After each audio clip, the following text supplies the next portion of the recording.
한글은 중국인들의 위대한 한자를 따라 만든 창피한 수준의 문자일 뿐입니다. 이 발표 내용이 국제언어학 컨퍼런스에서 공개되는 순간 회의장은 술렁이기 시작했습니다. 이것은 과학적 연구도 학술적 분석도 아닌 무지한 주장이었기 때문이죠. 증거를 보여드리겠습니다라고 했지만 그의 입에서 나온 것은 편견뿐이었습니다. 세계적인 언어학자들의 날카로운 시선이 그를 향했지만 그는 멈추지 않았습니다. 도대체 이 강의장에서는 무슨 일이 있는 걸까요? 오늘의 사연 시작하겠습니다. 안녕하세요.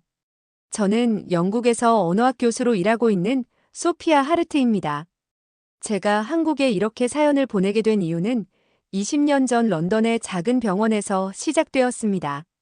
당시 저는 옥스포드 대학에서 언어학 석사 과정을 밟고 있었습니다. 아버지는 제가 어렸을 때 사고로 돌아가셨고 홀로 저를 키우신 어머니는 말기 암 판정을 받으셨죠. 하루하루가 전쟁 같았습니다. 낮에는 학교에서 공부하고 밤에는 병원에서 어머니를 간호했어요. 병원비를 벌기 위해 주말엔 서점에서 아르바이트도 했습니다. 그때 저와 같은 병실에 한국인 할머니가 계셨는데 그분은 영국에서 교편을 잡고 있던 아들과 함께 치료차 오신 분이었어요. 할머니의 아들 김 교수님은 캠브리지 대학에서 물리학을 가르치고 계셨는데 주말에만 병원에 오실 수 있었죠. 그래서 평일에는 제가 할머니의 작은 심부름을 도와드렸습니다. 처음에는 서로 말도 잘 통하지 않았지만 할머니는 손짓발짓으로 저와 소통하려 노력하셨어요. 특히 제가 지친 날이면 어깨를 두드려 주시며 한국말로 뭐라고 위로해 주셨습니다. 그 말의 뜻은 몰랐지만 할머니의 따뜻한 마음만은 충분히 전해졌죠. 할머니는 제게 늘 고운 미소를 지어주셨습니다. 저녁이 되면 할머니는 병상 커튼을 치고 들어와 어머니의 손을 잡아주시곤 했어요. 처음에는 낯설었지만 할머니의 따뜻한 손길에 어머니의 얼굴에도 잔잔한 미소가 번졌습니다. 특히 깊은 밤 어머니가 통증으로 힘들어하실 때면 할머니는 자신의 병상에서 일어나 살금살금 걸어오셨어요. 작은 수첩을 들고 오셔서는 무언가를 써가며 어머니의 상태를 살피셨죠. 그때마다 할머니는 주머니에서 꺼낸 작은 봉지의 차를 우려주셨는데 그것을 마시면 어머니의 통증이 조금씩 잦아들었습니다. 어느 날은 제가 잠든 사이 할머니가 어머니의 다리를 주물러주고 계셨어요.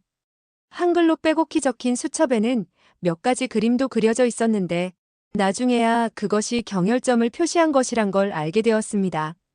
처음 보는 글자들 사이로 생강, 대추, 은행잎이라고 영어로 메모해둔 부분도 있었죠. 할머니는 때때로 김 교수님께 한약재를 부탁하셨습니다.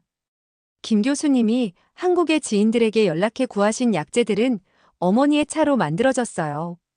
저는 할머니가 약재를 다리실 때면 그 옆에서 지켜보았습니다. 할머니는 약재를 넣으실 때마다 무언가를 중얼거리셨는데 나중에 알고 보니 그것은 약의 효능을 설명하는 것이었다고 해요. 어머니도 할머니를 특별히 신뢰하셨습니다. 병원 치료로 지친 어머니는 할머니의 따뜻한 손길과 차를 기다리셨고 밤이면 두 분은 말은 통하지 않아도 서로를 위로하며 잠드셨죠. 불행히도 어머니는 결국 그의 겨울 세상을 떠나셨고 할머니도 얼마 후 한국으로 돌아가셨죠. 하지만 그때의 기억은 제 인생의 방향을 완전히 바꾸어 놓았습니다. 언어의 본질적 의미와 가치를 연구하고 싶다는 열망이 생겼고 그것이 제가 언어학 교수가 된 근본적인 이유였어요. 영국 대학에서 교수 생활을 하면서도 늘 한글에 대한 관심을 놓지 않았습니다. 최근에는 제자인 김서윤 학생이 한글의 디지털 시대 적용성에 대한 흥미로운 연구 자료를 보여주었고 이는 제가 잊고 있던 오랜 기억을 되살리는 계기가 되었죠. 이제는 제가 직접 한글을 연구하고 그 가치를 세계에 알려야 할 때라고 생각합니다. 그동안 서양 중심의 언어학계에서 한글은 제대로 된 평가를 받지 못했으니까요. 특히 최근 중국의 리웨이 교수가 한글의 독창성을 부정하는 주장을 펼치고 있다는 소식을 듣고 더는 지체할 수 없다는 생각이 들었습니다. 그래서 저는 한국행을 결심했어요. 20년 전 그 병실에서 시작된 인연이 이제는 제 인생의 새로운 장을 열어주게 될 것 같습니다. 할머니께서 보여주신 한글의 깊이 있는 세계를 이제는 제가 직접 탐구하고 증명하고 싶어요. 옥스포드 대학에 1년간의 연구 휴가를 신청했습니다. 평소 제가 동양의 문자 체계에 관심이 많았다는 것을 알고 있던 학과장님은 흔쾌히 승인해 주셨어요. 다만 동료 교수들은 의아해했습니다.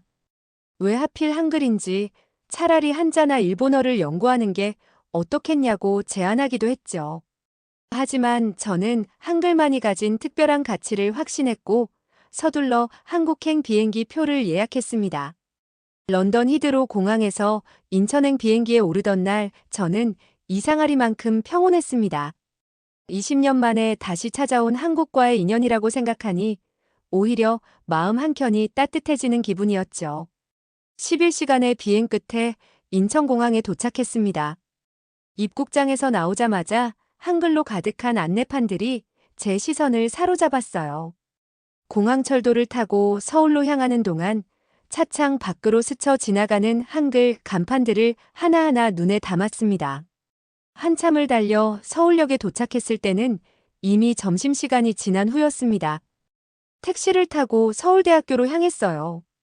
오후 2시에 언어학과 박준영 교수님과 첫 미팅이 잡혀 있었거든요. 박준영 교수님은 한글의 의문체계를 연구하시는 분으로 제 방문을 앞두고 여러 차례 이메일을 주고받았습니다.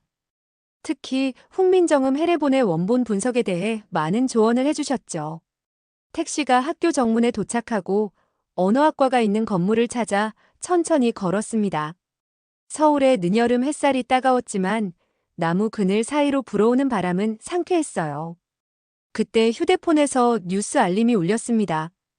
평소 같았으면 그냥 지나쳤을 텐데 한글의 기원이라는 단어가 눈에 들어왔죠. 기사 제목은 충격적이었습니다. 중국 베이징대 리웨이 교수 한글의 기원은 한자에 있다라는 헤드라인이 제 발걸음을 멈추게 했어요. 리웨이 교수는 세계적으로 유명한 문자학자였고 그의 주장은 이미 여러 학술지의 주목을 받고 있었습니다. 기사를 읽어내려갈수록 제 손이 떨렸습니다. 리웨이 교수는 한글이 한자의 파생문자라고 주장하고 있었고 이미 세계 유수의 언론들이 이 이야기를 다루고 있었죠. 특히 그가 세계 언어학회에서 발표할 예정이라는 소식은 저를 더욱 불안하게 만들었어요. 리웨이 교수는 한글의 자음, 기억이 한자 기억에서 니은이 니은에서 변형되었다는 주장을 펼쳤습니다. 더욱 놀라운 것은 그의 연구가 중국 교육부의 공식 지원을 받고 있다는 점이었어요. 이는 단순한 학술적 논쟁을 넘어 문화적 헤게모니 다툼으로 번질 수 있는 사안이었습니다. 저는 벤치에 앉아 깊은 한숨을 내쉬었습니다.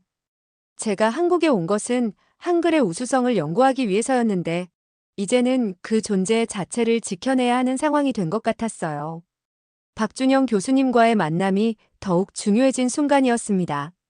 박준영 교수님과의 첫 만남에서 이 이야기가 자연스럽게 나왔습니다.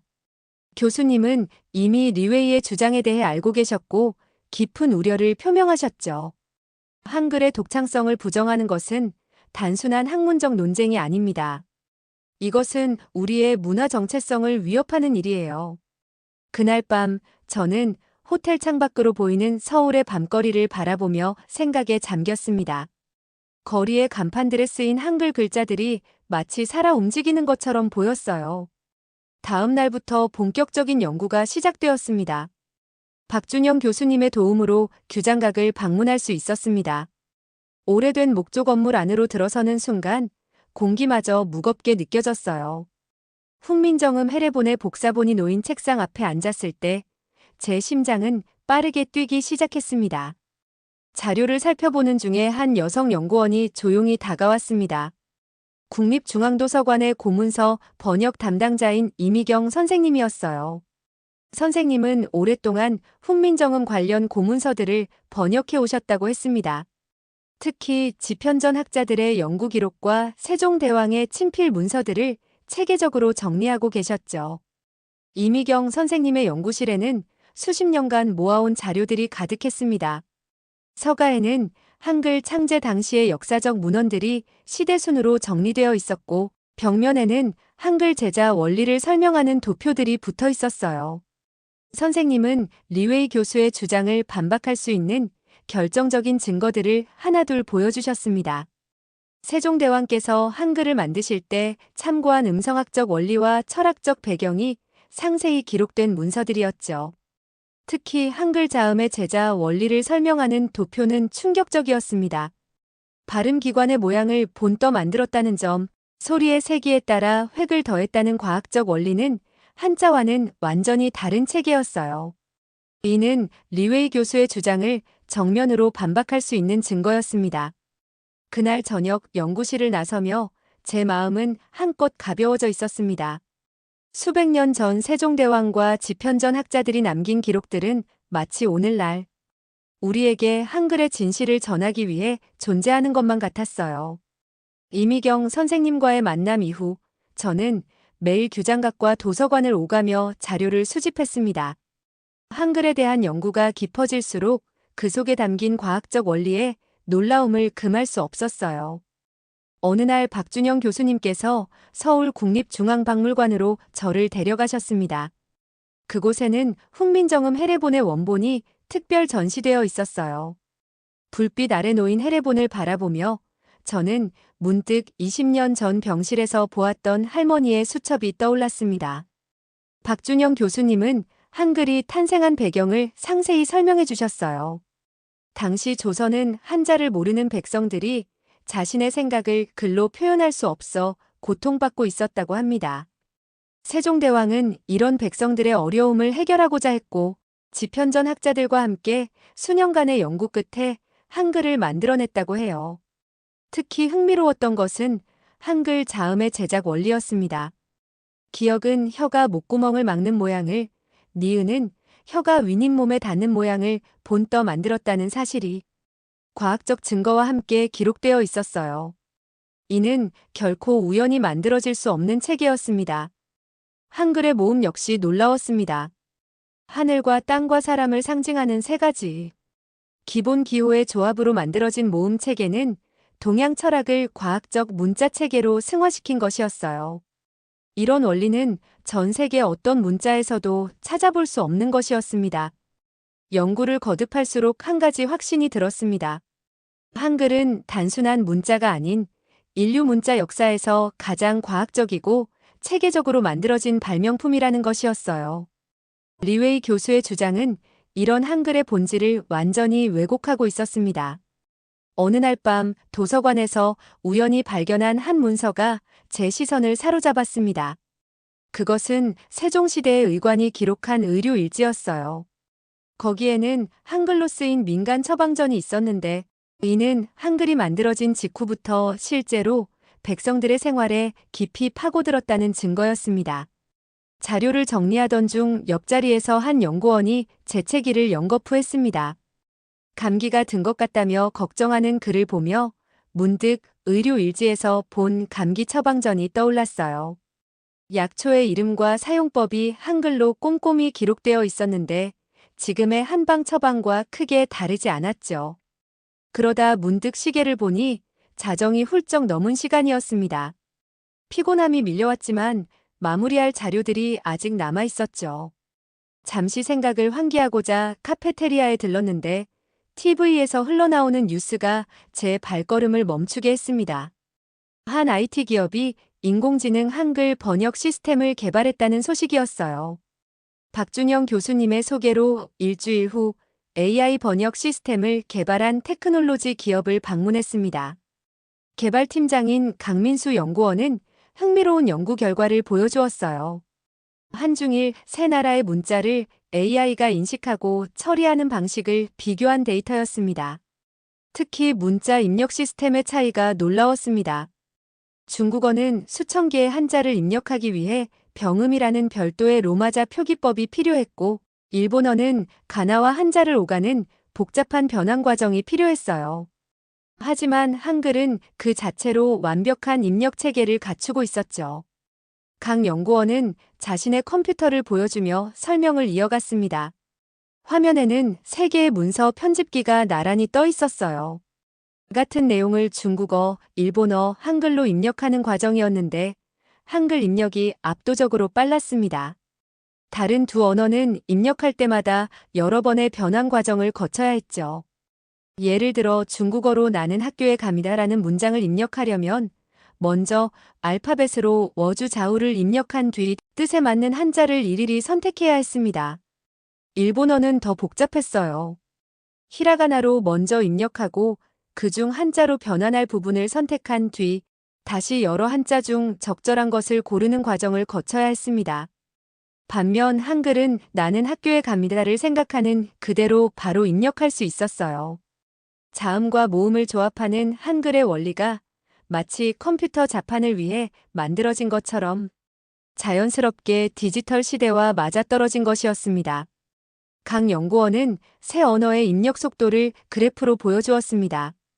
같은 내용의 문장을 입력하는 데 걸린 시간이 한글은 평균 10초, 일본어는 23초, 중국어는 28초였어요. 이는 단순한 속도의 차이가 아닌 문자 체계의 근본적인 차이에서 비롯된 것이었습니다. 한자 기반 언어들은 컴퓨터 시대에 맞춰 새로운 입력 체계를 만들어야 했습니다. 하지만 한글은 500년 전의 원형 그대로 디지털 시대에 완벽하게 적응했어요. 각 연구원의 설명에 저는 깊이 공감했습니다. 그의 말은 계속되었습니다. 자신의 할아버지가 6.25 전쟁 당시 문맹이었던 어머니에게 편지를 쓰고 싶어 한글을 독학하셨다는 이야기였어요. 겨우 보름 만에 그를 깨우치신 할아버지는 전쟁터에서 매일 편지를 써서 보내셨다고 합니다. 이 모든 것이 리웨이 교수의 주장이 틀렸다는 명백한 증거였습니다. 한자에서 파생되었다는 문자가 어떻게 이렇게 완전히 다른 체계를 가질 수 있을까요? 한글은 처음부터 과학적이고 독창적인 원리로 만들어진 문자였고, 그래서 디지털 시대에도 그 우수성을 인정받고 있는 것이었습니다. 강민수 연구원과의 만남 이후 저는 며칠 동안 잠도 제대로 이루지 못했습니다. IT 기업에서 본 자료들을 정리하고 발표 자료를 준비하느라 밤을 새웠어요. 특히 한중일 문자 체계의 디지털 변환 과정을 비교한 데이터는 제 예상보다 더 큰 의미가 있었습니다. 박준영 교수님도 제 연구 결과에 큰 관심을 보이셨어요. 교수님은 이 자료들이 리웨이 교수의 주장을 반박할 결정적인 증거가 될 것이라고 확신하셨습니다. 다만 세계 언어학회에서 이 내용을 어떻게 효과적으로 전달할 것인지가 관건이었죠. 발표 전날 밤 연구실에서 마지막 리허설을 했습니다. 이미경 선생님도 참석하셔서 조언을 해주셨어요. 역사적 자료와 현대 기술의 증거를 어떻게 조화롭게 엮을지 밤늦게까지 고민했습니다. 그리고 마침내 파리행 비행기에 올랐습니다. 기내에서도 발표 자료를 몇 번이고 검토했어요. 옆자리 승객이 제가 보던 한글 자료에 관심을 보였는데 알고 보니 프랑스의 언어학 연구원이었습니다. 그는 한글의 디지털 시스템 호환성에 대해 굉장한 흥미를 보였고 이것이 파리에서의 첫 지지자를 얻는 계기가 되었죠. 세계 언어학회가 열리는 파리 컨벤션 센터에 도착했습니다. 로비에서 만난 박준영 교수님의 얼굴은 긴장감으로 굳어 있었어요. 발표까지는 아직 이 시간이 남아 있었지만 이미 많은 학자들이 리웨이 교수의 강연을 기다리며 자리를 잡고 있었습니다. 리웨이 교수의 발표가 시작되었습니다. 그는 한자의 역사적 영향력을 설명하며 동아시아의 모든 문자가 한자에서 파생되었다고 주장했어요. 청중석에서는 고개를 끄덕이는 학자들이 보였습니다. 특히 한글의 자음 기억이 한자, 기억의 변형이라는 주장을 펼칠 때는 프랑스의 저명한 역사 언어 학자까지 나서서 지지 발언을 했죠. 제 차례가 되었습니다. 떨리는 마음을 진정시키며 단상에 올랐어요. 발표는 세종시대 의관의 처방전으로 시작했습니다. 한글이 만들어진 직후부터 문맹이었던 백성들이 즉시 사용할 수 있었다는 점을 강조했죠. 한자처럼 수년간의 학습이 필요하지 않았다는 증거였습니다. 이어서 AI 번역 시스템의 데이터를 보여주었어요. 한글이 현대 디지털 시스템과 완벽하게 호환되는 반면 한자 기반 언어들은 별도의 입력 체계가 필요하다는 점이 청중의 관심을 끌었습니다. 결정적인 순간이었습니다. 훈민정음 해례본의 제자해를 펼쳤어요. 한글의 자음이 발음 기관의 모양을 본뜬 것이라는 과학적 원리를 설명하자 리웨이 교수의 표정이 굳어졌습니다. 청중석에서는 작은 탄성이 새어나왔고 프랑스 학자는 더 이상 고개를 끄덕이지 않았죠. 그러나 예상치 못한 반격이 있었습니다. 리웨이 교수는 갑자기 자리에서 일어났습니다. 그의 입가에 드리워진 냉소적인 미소가 회의장의 공기를 차갑게 만들었어요. 그는 고대 한중 관계를 언급하기 시작했는데 마치 오래전부터 준비해온 카드를 꺼내듯 철저히 계산된 움직임이었습니다. 리웨이 교수는 조선이 중국의 속국이었다는 듯한 뉘앙스로 역사를 왜곡하기 시작했습니다. 한복은 중국 의상을 모방했고 궁궐 건축은 중국식을 따랐으며 유교 문화도 중국에서 전해졌다는 식이었어요. 한글도 당연히 한자의 영향을 받았을 것이라는 억지스러운 논리를 펼쳤습니다.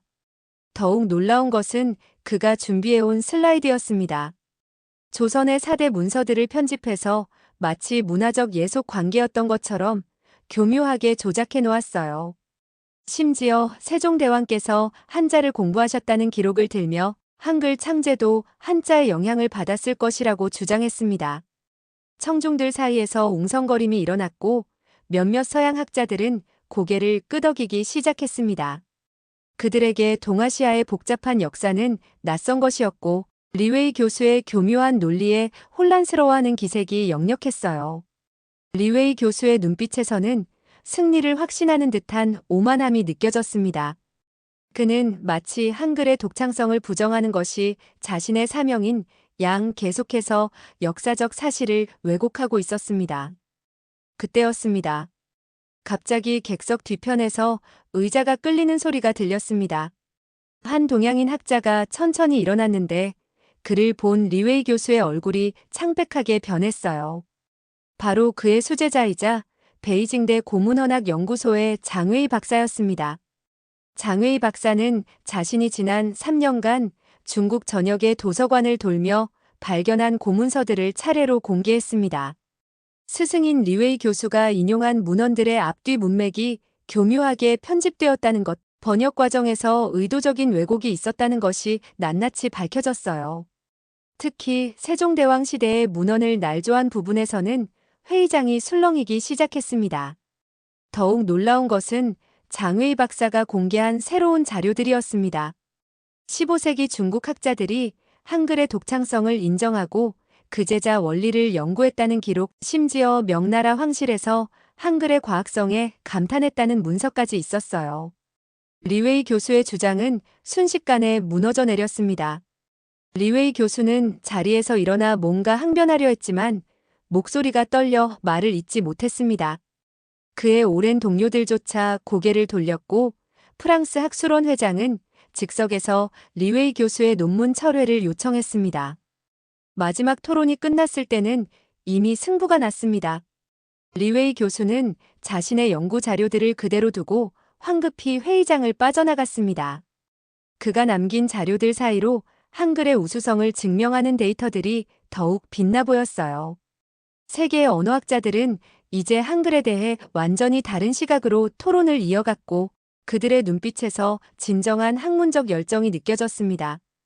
회의가 끝난 후 많은 학자들이 저를 찾아왔습니다. 미국 MIT의 언어연구소장은 한글의 디지털 시스템 호환성에 깊은 관심을 보였고 독일의 역사 언어학자들은 세종대왕 시대의 문헌들을 함께 연구하자고 제안했습니다. 특히 인상적이었던 것은 프랑스 학술원에서 한글 특별 전시회를 열고 싶다는 제안이었어요. 호텔로 돌아가는 길에 장웨이 박사가 동행했습니다. 그는 리웨이 교수의 논문이 처음 발표됐을 때부터 의문을 품었다고 했어요. 스승의 오류를 지적하는 것이 쉽지 않았지만 학문의 진실을 위해서는 필요한 일이었다고 했습니다. 파리에서의 승리 이후 한글에 대한 세계의 관심은 폭발적이었습니다. 옥스포드로 돌아온 저를 기다리고 있던 것은 전 세계 언어학자들의 연구 제안이었어요. 특히 디지털 시대에 한글이 가진 가능성에 주목한 실리콘밸리의 IT 기업들도 연락을 해왔습니다. 하지만 제 관심은 다른 곳에 있었어요. 파리 학회 이후 전 세계 곳곳에서 한글을 배우는 사람들의 이야기가 들려오기 시작했습니다. 저는 이들의 이야기를 직접 듣고 싶었습니다. 먼저 찾은 곳은 인도의 뭄바이였어요. 그곳에서 한글로 코딩 교육을 하는 프로그램을 발견했습니다. IT 전문가가 되길 꿈꾸는 빈민가의 아이들이 한글을 통해 프로그래밍을 배우고 있었죠. 한글의 논리적인 구조가 코딩 언어를 이해하는데 도움이 된다는 점이 놀라웠습니다. 브라질의 상파울루에서는 더 특별한 광경을 목격했어요. 현지 의료진들이 한글로 된 의료 기록 시스템을 사용하고 있었습니다.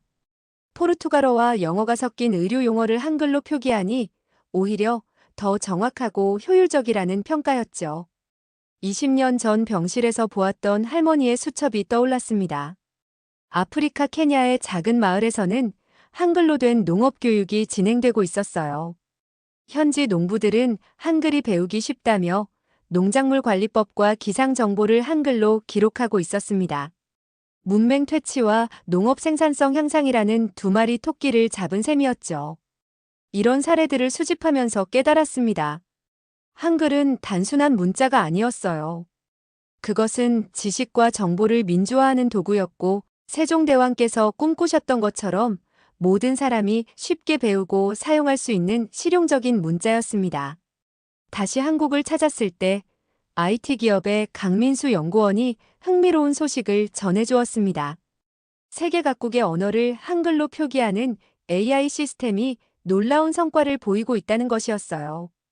한글의 과학적 체계가 AI 학습에 이상적이라는 분석이었습니다. 박준영 교수님의 연구실에서는 새로운 프로젝트가 시작되었습니다. 전 세계 소수 민족의 언어를 한글로 기록하는 작업이었어요. 문자가 없어 사라질 위기에 처한 언어들을 한글로 보존하는 것이었죠. 이미 여러 부족들이 자신들의 언어를 한글로 기록하기 시작했다고 합니다.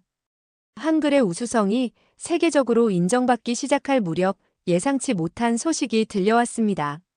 리웨이 교수가 중국의 주요 언론들을 통해 대대적인 캠페인을 시작한 것이었어요. 파리에서의 패배를 만회하려는 듯 했습니다. 이번에는 접근 방식이 달랐습니다. 리웨이 교수는 역사적 문헌이 아닌 경제적 관점에서 한글을 공격하기 시작했어요. 한자 문화권에서 한글만 고집하는 것이 국제 경쟁력을 떨어뜨린다는 주장이었습니다. 아시아 경제의 주도권을 쥐고 있는 중국과의 교류를 위해서는 한자가 필수적이라는 논리를 펼쳤죠. 중국의 여러 기업들이 이 캠페인에 동참했습니다. 한글로 된 문서는 받지 않겠다는 성명을 발표하는 기업들이 하나둘 늘어났고 일부 국제무역박람회에서는 한글 사용을 제한하려는 움직임까지 있었어요. 하지만 리웨이 교수의 계산은 빗나갔습니다. 강민수 연구원의 도움으로 우리는 흥미로운 데이터를 발견했어요. 한글을 사용하는 한국 기업들의 특허 출원 속도가 한자, 문화권 기업들보다 평균 30% 더 빠르다는 사실이었습니다. 아이디어를 신속하게 문서화하고 공유하는데 한글이 큰 강점을 보인 것이었죠. 더욱 놀라운 것은 실리콘밸리의 반응이었습니다. 애플, 구글과 같은 기업들이 자사의 AI 시스템에 한글을 기본 문자 체계로 채택하기 시작했어요.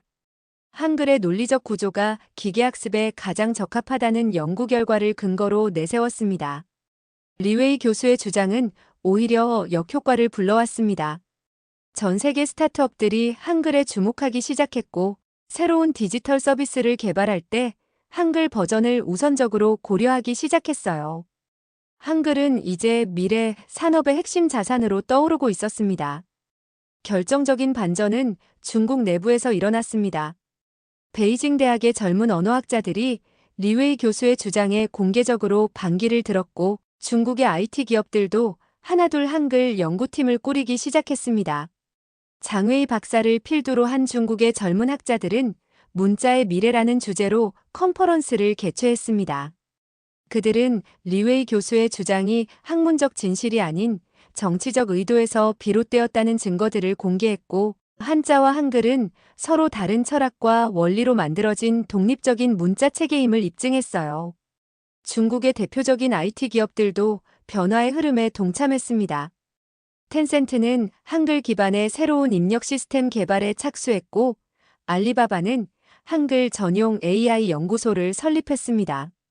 이는 단순한 연구를 넘어 한글의 디지털 시대 적합성을 인정하는 상징적인 사건이었죠. 그리고 마침내 기다리던 순간이 왔습니다. 유네스코 본부에서 특별한 행사가 열렸습니다. 한글이 세계 기록 유산을 넘어 미래 문화유산으로 새롭게 지정된 것을 기념하는 자리였어요. 세계의 언어학자들이 한자리에 모였고, 리웨이 교수의 모습은 더 이상 보이지 않았습니다. 제가 단상에 올라 발표를 시작했을 때였습니다. 객석 뒤편에서 한 노인이 천천히 들어오셨어요. 20년 전 런던의 병실에서 만났던 그 할머니였습니다. 할머니는 제 발표가 끝날 때까지 조용히 앉아 계셨고, 끝나자마자 따뜻한 미소와 함께 다가오셨어요. 할머니는 그동안 제 연구를 계속 지켜보고 계셨다고 했습니다. 병실에서 보여주셨던 수첩의 내용들이 이제는 세계적인 연구 주제가 되었다며 기뻐하셨죠. 그리고 할머니의 손에는 20년 전 그 수첩이 들려 있었습니다.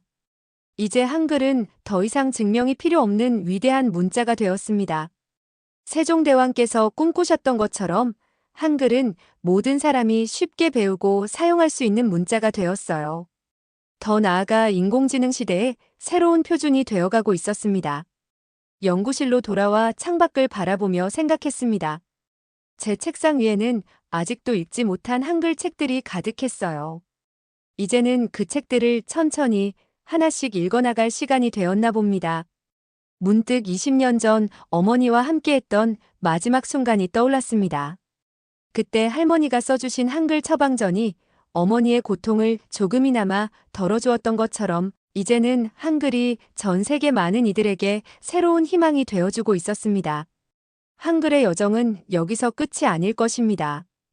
오히려 이제부터가 진정한 시작일지도 모릅니다. 세종대왕께서 백성을 위해 만드신 문자가 이제는 전 세계 사람들의 소통을 돕는 다리가 되어가고 있으니까요. 저는 이제 새로운 꿈을 꿉니다. 한글이 더 많은 사람들에게 희망이 되어주는 꿈을요. 그리고 그 꿈을 이루기 위한 저의 연구는 계속될 것입니다.